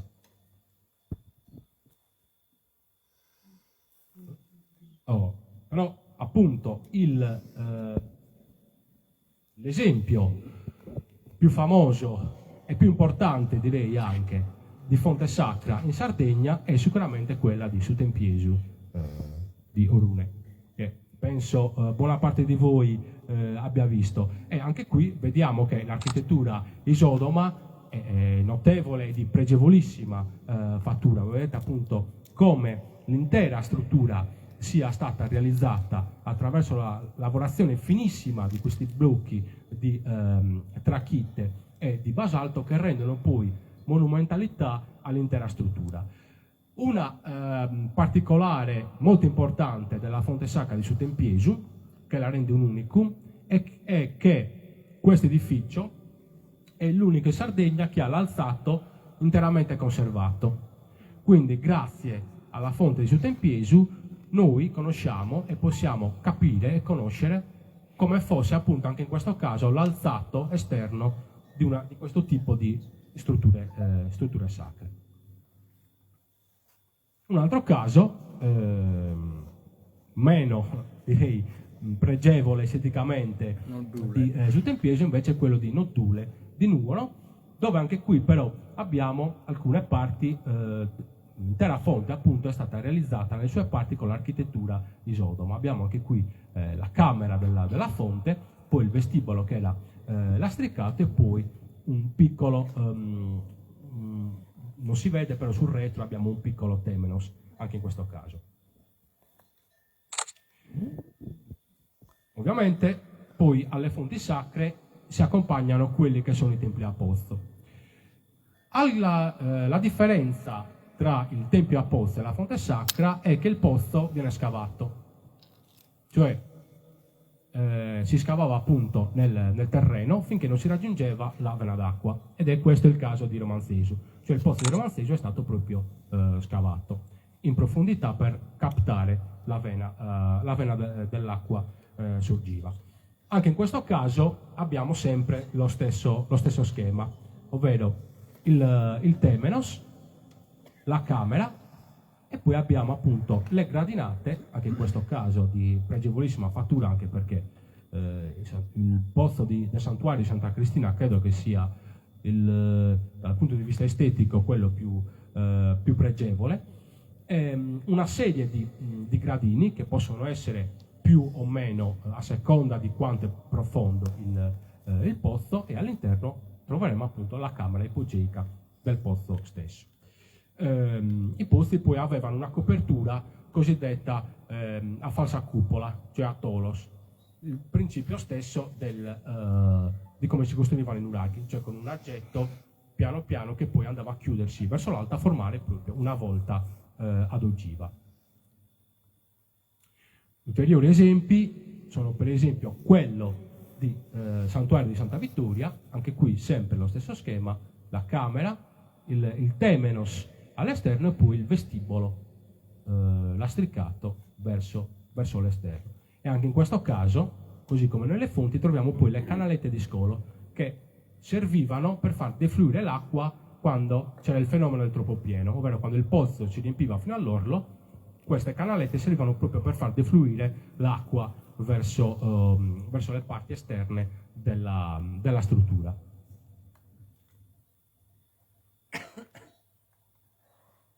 Un altro caso dove ne abbiamo diversi è quello di Sant'Anastasia di Sardara, cioè proprio nei pressi della chiesa dell'attuale paese di Sardara. Abbiamo proprio la presenza di 3 templi a pozzo che sono vicini l'uno con l'altro. E poi abbiamo quello di Predio Canopoli di Perfugas, che è realizzato interamente in calcare, e anche qui abbiamo la presenza sempre di questa forma, quasi direi a toppa di chiave, dove abbiamo la scalinata, la calanetta di scolo e il vestibolo con le panchine laterali. In questo caso poi abbiamo anche la presenza di queste bozze che vengono chiamate mammillari, e per questi elementi abbiamo 2 ipotesi. La prima è che fossero semplicemente un elemento decorativo, mentre invece la seconda, che è più pratica, vede queste bozze mammillari come dei perni che servivano a agganciare questi blocchi e poi posizionarli nel loro posto definitivo. E anche qui da Predio Canopoli abbiamo tutta una serie di rinvenimenti e di reperti specialmente in bronzo, come il caso appunto di questo piccolo toro. Un ulteriore importante esempio di tempio a pozzo è quello di Ispiruis di Villa Puzzu. Perché è importante? Perché è l'unico esempio in Sardegna di tempio a pozzo che aveva 2 piani sovrapposti, ovvero questa parte qua era la seconda camera del pozzo, così come accadeva per i nuraghi. Anche in questo caso nel tempio a pozzo di Ispiruis abbiamo la dimostrazione che i pozzi sacri potevano essere anche costruiti su più livelli. Non abbiamo altro in Sardegna se non proprio questo esempio specifico.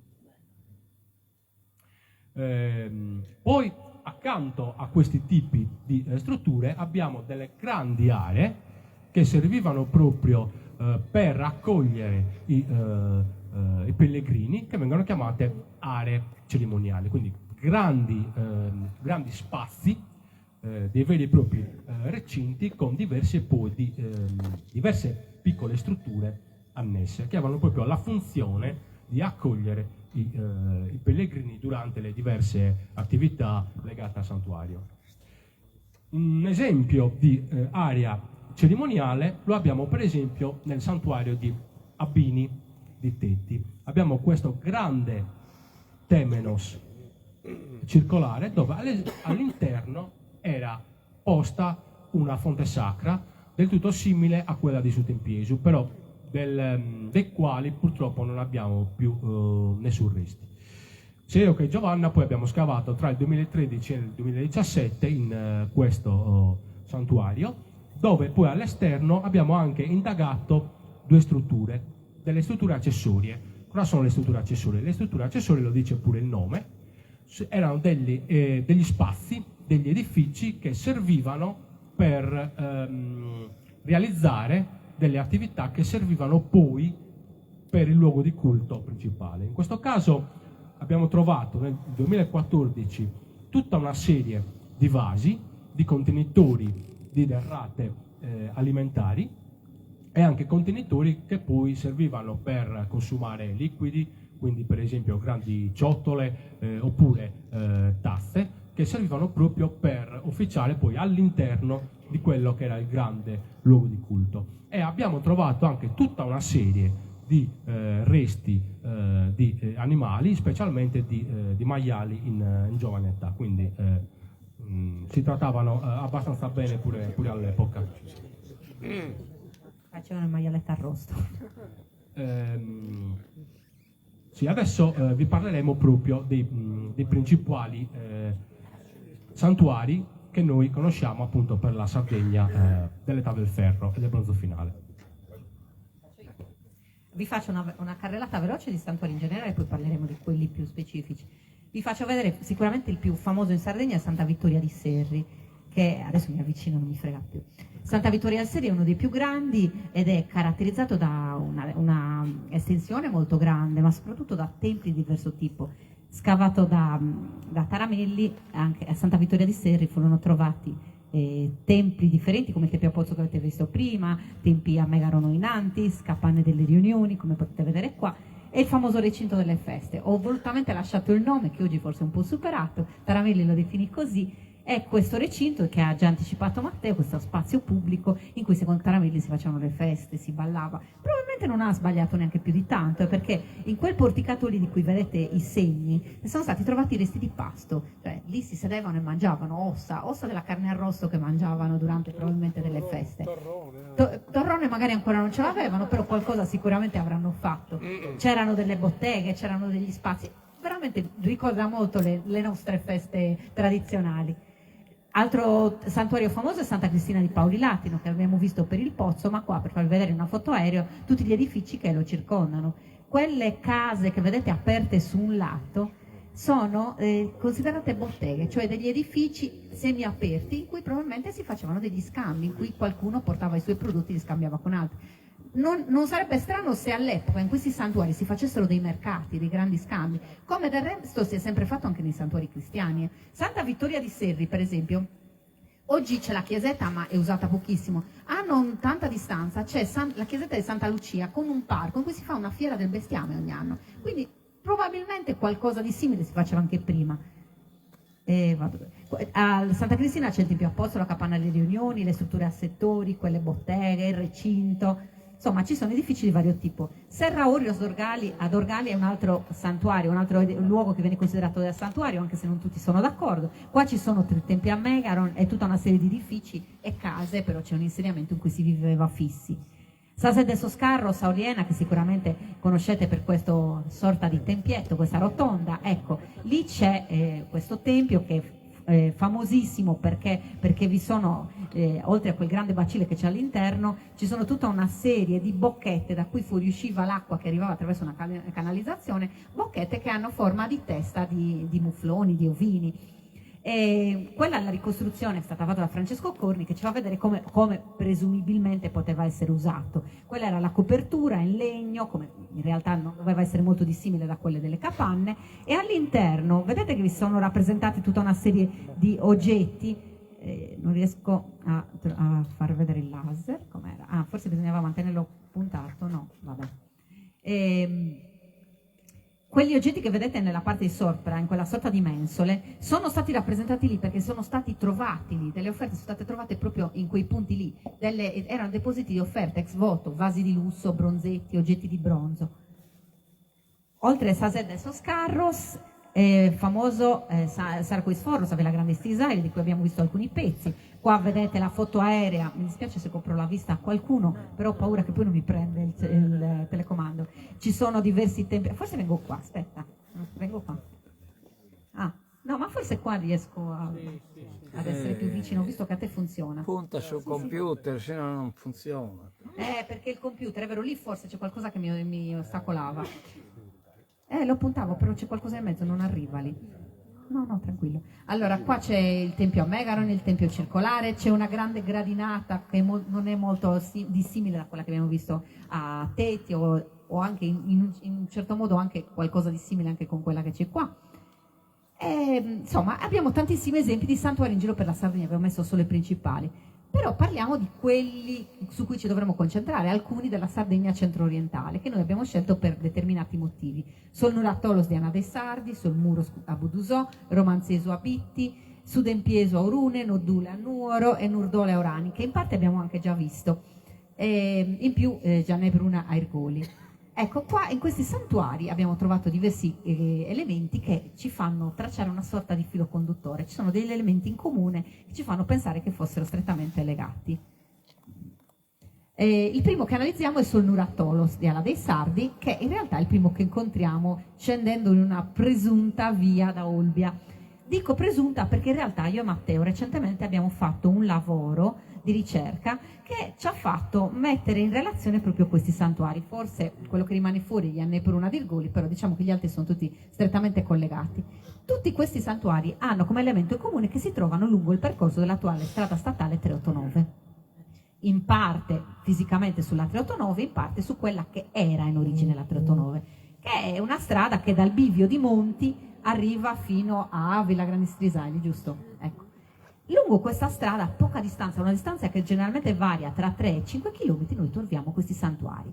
A partire da Solnurattolo, passando per Budusò con Solmuro, Romanzeso a Bitti, Sudempiesa a Urune, Noddule a Nuoro, Nurdole a Orani, e poi ne abbiamo diversi altri che in questo caso non abbiamo considerato, li abbiamo già citati prima, però insomma continuano veramente fino ad arrivare a Sarco e Sforros. In realtà addirittura questa via potrebbe continuare anche oltre. Adesso ve li faccio vedere brevemente e poi vi spiego. Solnuratolos è più che un santuario, forse più un complesso cultuale, perché abbiamo diversi templi, però non abbiamo le strutture abitative. Ecco perché capisco bene il discorso di Nando, che ha ragione, non sono uguali tutti i santuari.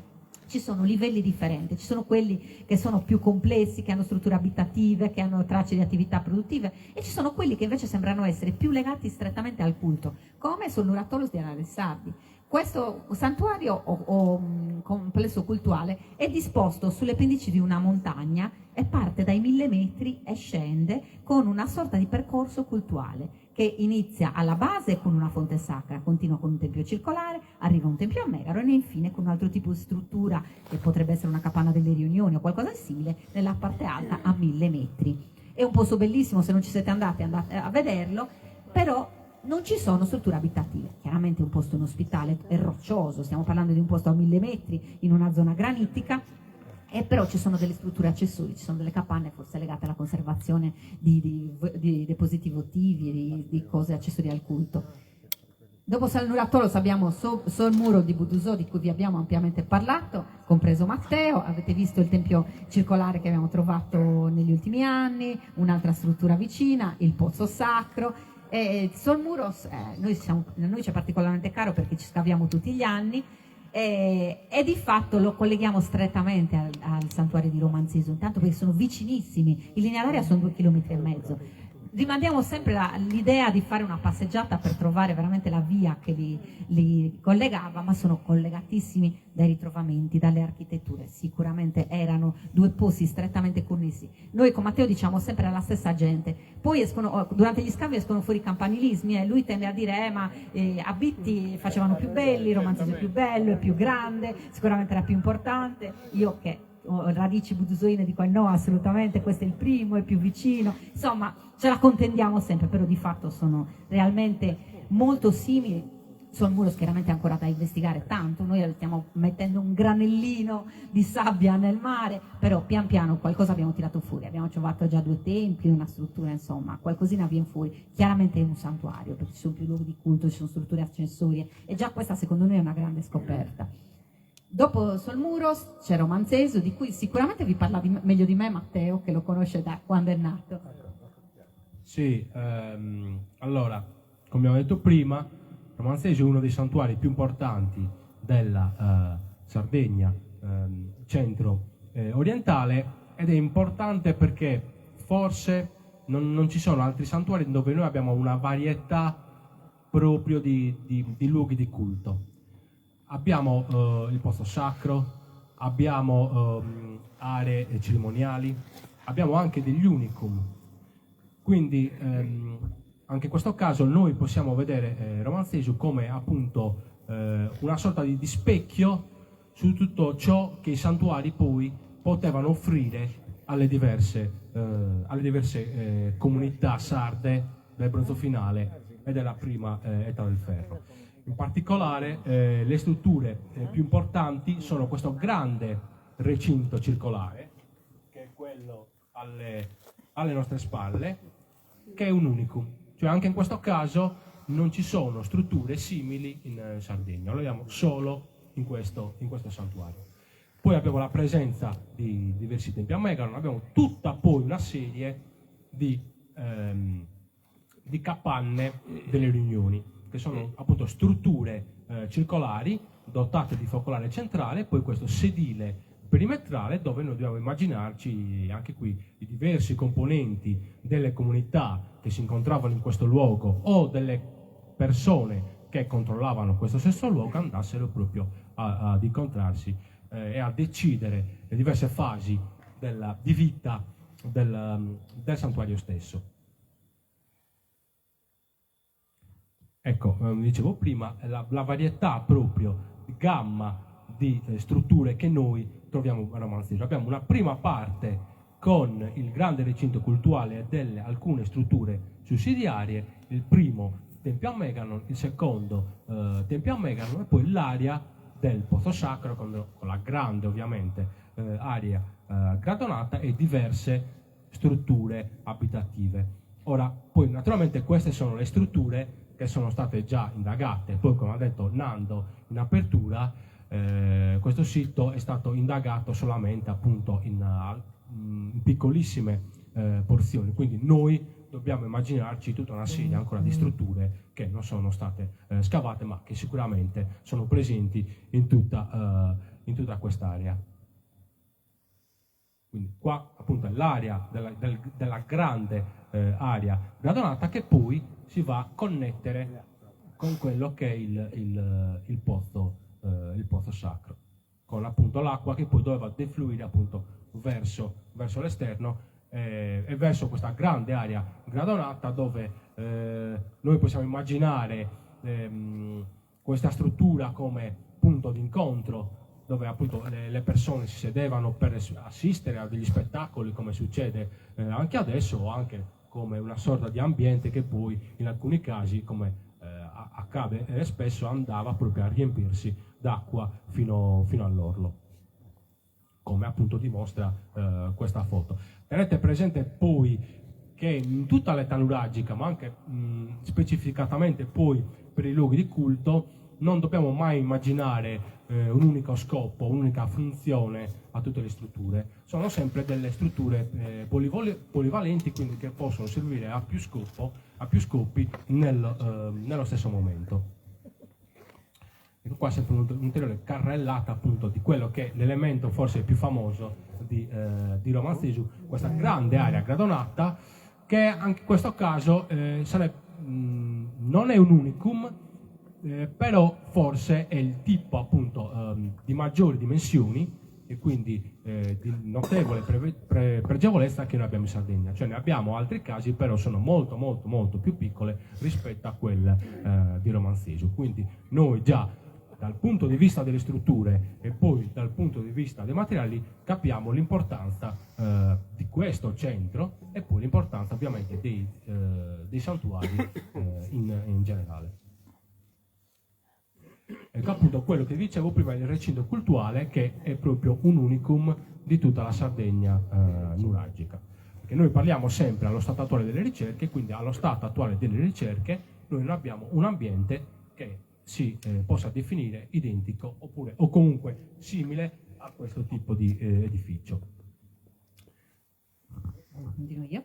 Altro santuario di cui abbiamo parlato è Nodule, a Nuoro, che vi ha già mostrato Matteo prima, ma per farvi vedere anche lì c'è una fonte sacra, c'è una capanna delle riunioni, ci sono diversi edifici che ci fanno parlare proprio di santuari, anche qui c'è l'architettura monumentale. Poi abbiamo Orune, Sottempieso di Orune, che l'abbiamo vista anche questa, caratterizzata da questa fonte sacra, che come vi ha già detto Matteo è una delle più importanti in Sardegna perché è l'unica che conserva la parte alta. Non l'ha detto Matteo, ve lo aggiungo io, sapete perché conserva la parte alta? Perché in epoca nuragica fu sepolta da una frana. Nell'età del ferro, non sappiamo esattamente il momento, dovrebbe essere attorno al IX-VIII secolo a.C., cadde una frana, si trova proprio nel pendio di un piccolo rilievo, e la coprì totalmente, buttò giù la parte superiore, che è stata ritrovata, la parte alta, il culmine del tempio è stato ritrovato, e la coprì totalmente, quindi rimase abbandonata tale quale, fino a quando negli anni 50, se non ricordo male, fu riscoperto durante dei lavori agricoli dal nuovo proprietario del terreno, scavando si ritrovò proprio la fonte, con tutti i beni che erano stati trovati, che erano stati depositati lì, quindi abbiamo trovato veramente come una fotografia dell'ultimo momento in cui venne abbandonata. Avanti. Ecco qua ci sono delle ipotesi costruttive del tetto, della copertura, lì c'è l'interno della fonte, in quei disegni lì potete vedere com'era e noi lo sappiamo benissimo perché i pezzi sono stati trovati tutti, anche la parte di sopra che era buttata giù dalla frana è stata comunque ritrovata. Ecco qua infatti tutta la parte superiore che ci dice una cosa molto interessante. Nel culmine, cioè nella parte alta del triangolo del tetto, erano presenti delle spade votive infisse, e questo è un elemento che si ritrova in molti luoghi di culto e in molti santuari, compreso da Bini per esempio. Queste, aggiungo una cosa, queste spade votive hanno una caratteristica,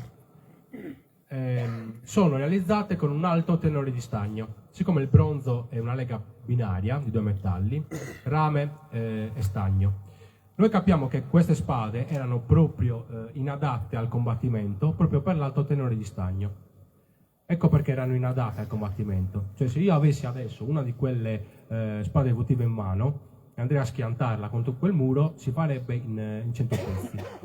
Questo perché? Proprio perché alti tenori di stagno nella lega assieme al rame vanno a formare un bronzo che è molto fragile. Immaginate voi le campane. Le campane hanno un altissimo tenore di stagno perché per suonare devono essere rigide. Quindi lo stesso fenomeno succedeva in questo caso per le spade votive. Altro santuario tra quelli della Sardegna centro-orientale che abbiamo considerato è il nuraghe Nurdole di Orani, che vi ho detto è un nuraghe vero e proprio che attorno alla fine del bronzo finale fu trasformato in luogo di culto. All'inizio il luogo di culto, utilizzando anche parte dei conci che costituivano la copertura del nuraghe, era presente un pozzo all'interno del nuraghe, fu trasformato con una vasca, con un sistema di canalizzazione che ne determinò l'uso cultuale, e tutto attorno vennero fatte delle strutture che lo resero un santuario. Il nuraghe ha restituito dati scientifici importantissimi, purtroppo lo stato attuale in cui versa non gli rende giustizia, non è chiaramente comprensibile. Questi sono i materiali ritrovati al suo interno. Guardate quei conci di trachite decorati, questi facevano parte di tutte le strutture cultuali, secondo alcuni studiosi addirittura erano parte del coronamento del nuraghe, riutilizzato poi negli edifici cultuali. Ci sono rappresentati diversi elementi decorativi su cui tutti gli studiosi fanno un po' a gara a dire che cosa rappresentassero. C'è chi ci vede gli scudi, c'è chi ci vede delle ruote. Io, siccome sono sempre occupata di pani nuragici, io ci vedo dei pani decorati. Qualcuno ci vede le pintadere, che poi alla fine siamo sempre sulla stessa linea. Ci vedo il pane, ci vedo le spighe, insomma è qualcosa che rappresentava proprio simbolicamente il voto. E più, sono stati trovati tantissimi reperti di pregio, come questi vasi di bronzo, come punte di lancia, puntali, spade, bronzetti, vasi di pregio, oggetti di importazione. Era un santuario ricchissimo. Tutti questi santuari che abbiamo visto, togliendo Ianna e Pruna, che in realtà è forse un po' più a lato e forse fa parte di un'altra via di comunicazione, sono situati, come vi ho detto prima, lungo la strada provinciale 389. Non esisteva naturalmente la 389 di adesso, è una strada creata ai primi del Novecento, anzi in realtà la prima base nasce alla fine dell'Ottocento, ma di fatto ricalca una via di comunicazione naturale, una via di comunicazione che passa lungo le valli, lungo le parti basse e che parte non solo dove inizia attualmente la 389, che è dal Bivio di Monti, ma in realtà partiva da Olbia, una via di comunicazione che seguiva le parti basse e da Olbia seguiva gran parte dell'interno della Sardegna, vedete, parallela alla costa orientale.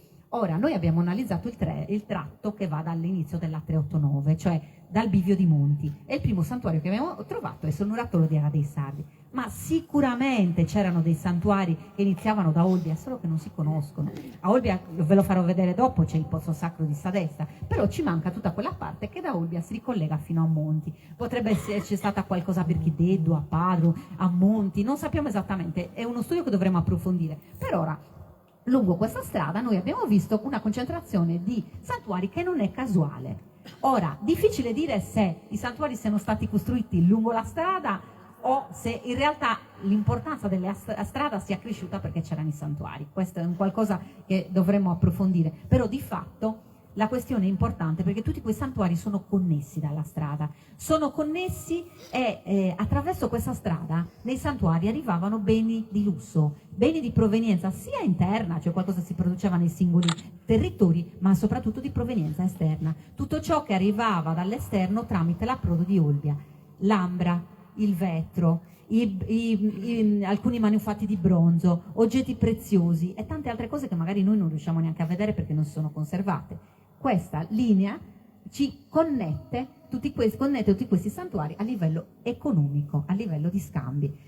Li vedete già nella carta, se vai avanti. Attraverso attraverso questa strada circolano beni di provenienza esterna.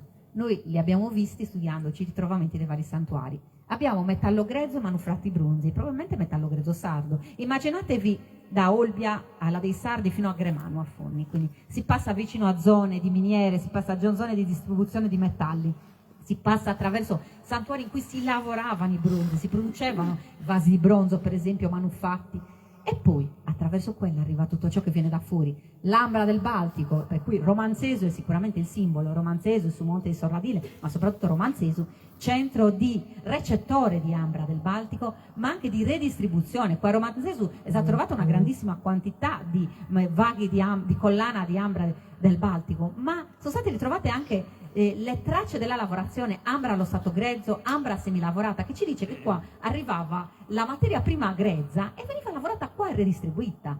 Quindi immaginate lungo questa via, noi l'ambra la troviamo qua, la troviamo a Budusò, la troviamo ad Ala dei Sardi, gli stessi vaghi d'ambra tipo a Lumiere, che è un tipo di lavorazione che prende il nome da un paese della Toscana, li troviamo ad Ala dei Sardi, a Budusò, a Romanzesu, in tutti questi santuari. Vi dice niente questo? Significa che arrivavano lungo la Savia con la stessa gente.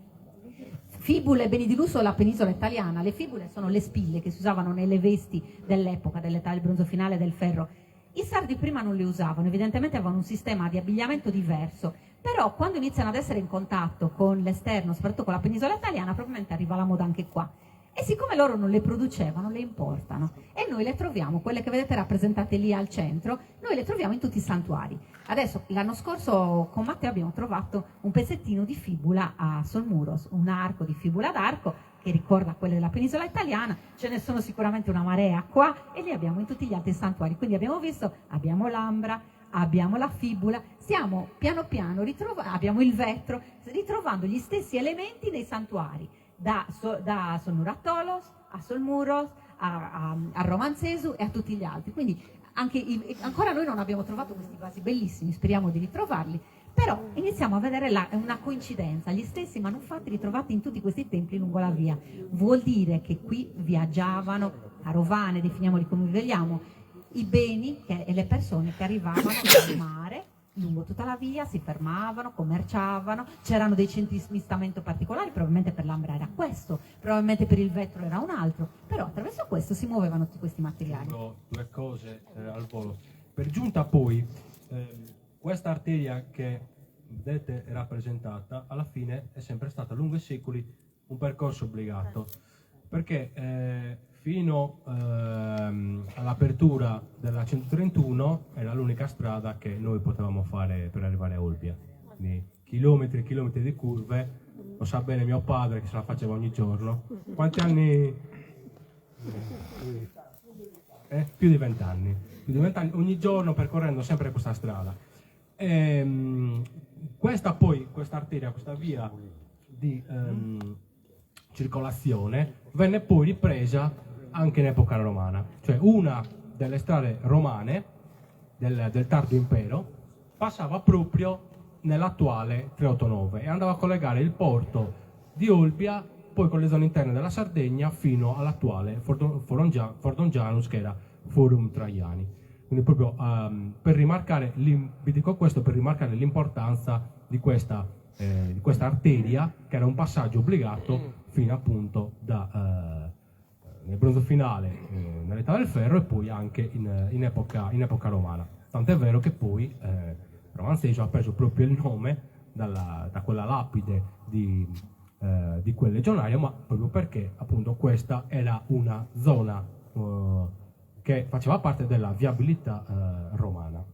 Tra l'altro noi abbiamo scoperto, ci sembrava un po' più, Solmuros era forse il santuario un pochino più distante dalla 389, abbiamo scoperto che in realtà il percorso della 389 è stato in parte modificato a inizio secolo. Oggi passa davanti al nuraghe L, prima non passava lì ma passava proprio sotto Solmuros, dove c'è il fiumiciattolo vicino a Solmuros, girava qua dietro e arrivava qua e si ricollegava lì. Quindi Solmuros e Romanzesu erano proprio sulla strada, ma veramente a dirvi sulla strada, chilometro zero. E infine vi cito il Golfo di Olbia, perché? Perché come vi ho fatto vedere, sì, noi dalla 389 abbiamo il tratto da Monti fino ad arrivare a Sarquis Forus per quel che riguarda l'epoca nuragica, ma a noi non ci ferma quello, ecco. Sicuramente cominciava a Olbia per forza, perché intanto ci sono altre vie di comunicazione, e poi perché ciò che arrivava da fuori arrivava dal mare, e dal mare l'approdo era Olbia. A Olbia, lungo l'approdo del Golfo di Olbia, ci sono 2 templi. Nel Golfo interno il Pozzo Sadesta, che è proprio all'uscita del Golfo. Nel Golfo esterno il Pozzo Sacro Millis, a Golfo Aranci. Questi pozzi non hanno villaggio vicino, sono pozzi così isolati, chiaramente legati al porto, sono vicinissimi al mare, veramente centinaia di metri. Questi erano i punti di sbarco sicuramente, in cui ci si fermava e si iniziava a dialogare con i locali. Chi veniva da fuori dialogava con i locali arrivavano e ringraziavano di essere tornati sani e salvi, perché il viaggio per mare non era una passeggiata. E da lì partivano le strade. Prima o poi troveremo i santuari mancanti, ma sono sicura che ce n'è qualcuno anche a Olbia. Era una via sacra o un sistema di santuari che controllavano importanti vie di comunicazione? Probabilmente tutte e 2 le cose. Intanto sono una via di comunicazione, vie di transito con punti strategici di controllo. Di controllo di che cosa? Di persone e di beni, di ciò che circola. Ci sono i santuari garantiscono la religione, le divinità ti dicono sì, tu puoi passare. E soprattutto che cosa? Quando passano le merci che magari vanno da un'altra parte, se c'è un santuario ci si ferma. E nel santuario ci si ferma e si offre qualcosa. Anche chi sta andando da un'altra parte si ferma nel santuario, offre qualcosa, ovvero paghi una tassa di circolazione. Quando prima, adesso ormai la nostra vita è un po' cambiata, i viandanti passavano vicino alle chiese, entravano in chiesa e lasciavano l'offerta. Ecco, penso che anche nell'antichità questo sistema vigesse.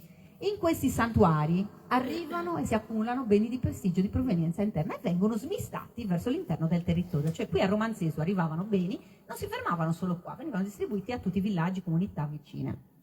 Ci sono anche attività artigianali e metallurgiche legate proprio alla gestione di materiali e beni di lusso, la lavorazione dell'ambra, forse chissà del vetro. Vi ho messo la foto della collana di Romanzesu perché noi abbiamo diversi vaghi di collana, numerosi vaghi di collana di vetro da Budusò, con elementi anche simili a quelli trovati qui a Romanzesu, che ci dice sempre la stessa cosa, arriva tutto in coppia. La distribuzione dei santuari ci fa pensare a un sistema organizzato che attraverso la religione controlla persone, beni di prestigio, scambi lungo una via di comunicazione e con la garanzia delle divinità. Un sistema perfettamente organizzato, un sistema di redistribuzione che alla fine sostituisce quello che avevano fatto prima il sistema dei nuraghi. È cambiata la religione, è cambiata la gente, però di fatto si è creato semplicemente un nuovo sistema territoriale, organizzato in maniera diversa e garantito dalla religione. Poi magari anche prima lo era, noi non lo sappiamo, però sicuramente in questo caso ne siamo sicuri.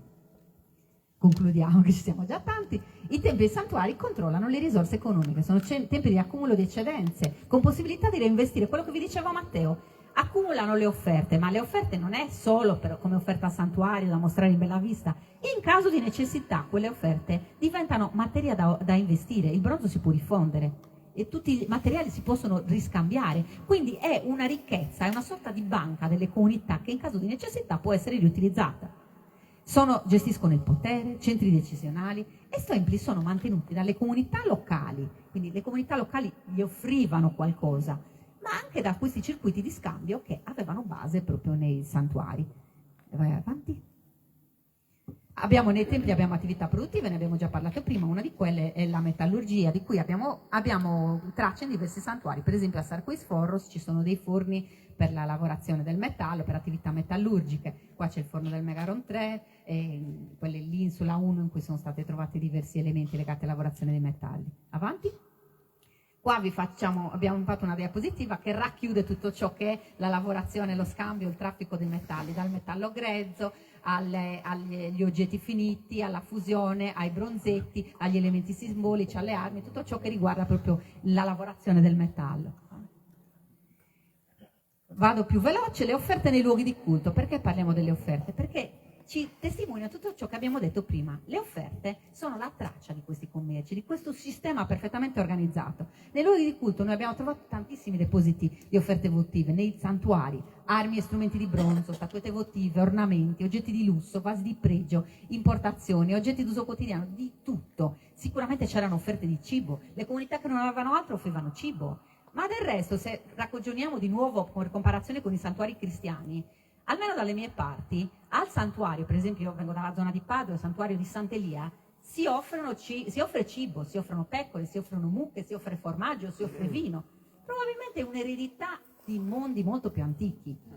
Avanti. Ecco una piccola parte delle offerte di Abini, vedete? Bronzetti, lance, asce, punte di freccia, pugnaletti, di tutto. Abbiamo le basi in cui venivano infisse le offerte votive, come i bronzetti, basi di pietra in cui nei fori si colava il piombo per incollare le offerte, i bronzetti o le armi. Armi di vario tipo, le abbiamo già viste prima, le spade ne abbiamo già parlato. Ornamenti di bronzo, bottoni, bracciali, ciondoli di vario tipo che rappresentano anche oggetti quotidiani, le fibule, addirittura questo bellissimo cofanetto di bronzo. Vasi di bronzo di fattura pregevoli, chissà qual era il centro con Sardegna che li produceva. Ne sono trovati tanti a adesso Scaldo, a Nurdole, uno al Nuragheruio di Budusò, che è considerato di influenza fenicia perché ha una decorazione a palmetta. Belli anche quelli di Sarquis Porros, che ricordano modelli di altre zone extra sarde. Altri tipi di vaso come i bacili, i catini, insomma altri tipi di vasi di bronzo di pregevole fattura con influenze straniere, soprattutto orientali. Ecco qua alcuni dettagli. I bronzetti figurati, adesso li passiamo velocemente perché ne abbiamo già parlato prima, rappresentano persone e beni, sono delle fotografie della Sardegna nuragica. Scorrile queste più veloci. Gli armati che abbiamo visto prima. Ecco qua offerenti di vario tipo, quelli che offrono il pane, addirittura bestie, ecco qua gli animali di vario tipo, le navicelle cosa ci dicono? Perché sono importanti, rappresentano le barche. Quali barche? Quelle che viaggiavano verso fuori, quelle che portavano i beni di provenienza esterna, ecco perché vengono deposte nei santuari, ringraziando per aver fatto un viaggio, ringraziandosi la divinità per il viaggio da fare. Modellini di nuraga in bronzo, ne abbiamo già parlato, l'ambra come abbiamo visto prima, ecco qua, collane di ambra sia da Romanzese che da altri siti, il vetro, gli scarabei, la via dell'ambra ne abbiamo parlato ampiamente. Avanti. Ecco qua, per farvi vedere un po' come arrivava l'ambra dal Baltico in Europa e quindi come poteva arrivare anche in Sardegna. Sono vie molto complicate, ma evidentemente in Sardegna arrivavano benissimo. E anche qua una collana d'ambra, giusto per farvi vedere anche dove è stata trovato. Anche questo, cioè, non lo faccio apposta, però anche da questo edificio, il cosiddetto Elon, proviene il più alto rinvenimento di ambre di tutta la Sardegna protostorica. Lo ha accennato anche Nando prima, quindi è un'altra di quelle caratteristiche peculiari e dei record, possiamo dire, di Romanzesio, siamo già a 3 o 4. Sono state effettuate poi diverse analisi su queste ambre, ce ne sono di diversi tipi, però la maggior parte di queste ambre proviene da 2 differenti zone. La prima proviene dall'area della Repubblica Ceca, mentre invece una seconda parte, un secondo tipo di ambra proviene invece dalle zone dei Balcani, quindi tra la Romania, la Serbia e la Bulgaria. Ecco qua altri esempi di quelle fibule, pendenti, bottoni, molti proprio di importazione. Ecco, la fibula che abbiamo trovato a Budusò è della seconda serie sotto di quelle ad Arcoli, simile a quelle, e ce n'è una anche da Solnuratolos. Bottoni a forma di nuraghe, pendenti proprio di importazione.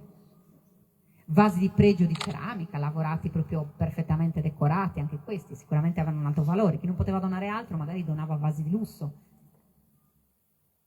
Ecco qua altri esempi. Le ceramiche di pregio, le fiasche del pellegrino che qua sono state trovate in abbondanza. E niente, infine abbiamo finito. Insomma, sintetizzo facendovi capire un po' questa linea di santuari che sono collegati da un filo incredibile che ci mostrano che la Sardegna dell'epoca era un fervore di attività, di contatti con l'esterno, di traffico di beni, un'organizzazione, voi scommetto che non ci avreste mai creduto in un'organizzazione di questo tipo, organizzazione commerciale, spaziale, degli insediamenti. Il sistema dei nuraghi è perfettamente sostituito dal sistema dei santuari, collegamenti tra tutti i santuari vicini, lontani, ma anche con l'estero. Quindi vedete, vi abbiamo mostrato un sistema che sicuramente non è preistorico, qua parliamo già di un sistema veramente organizzato con una complessità politica e sociale non indifferente. Speriamo di essere riusciti a trasmettervi un pochino di quello che abbiamo studiato, che sia stato chiaro, e vi ringraziamo per la pazienza che ci siamo dilungati un po' più gli incidenti col telecomando. Se qualcuno ha domande siamo a disposizione. Mandiamoci la cellulare.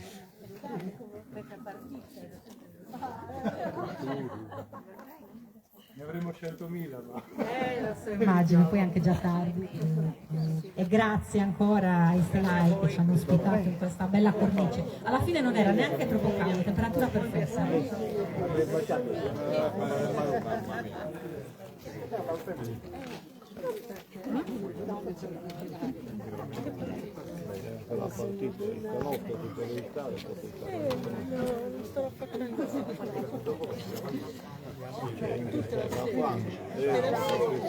Bene, abbiamo terminato questa diretta da Romanzesi, interessantissima, veramente da mantenere in memoria, la può pubblicare pure YouTube, tanto è importante e tantas cosas las hemos imparadas, sono veramente da apprezzare il tipo di lavoro che hanno fatto.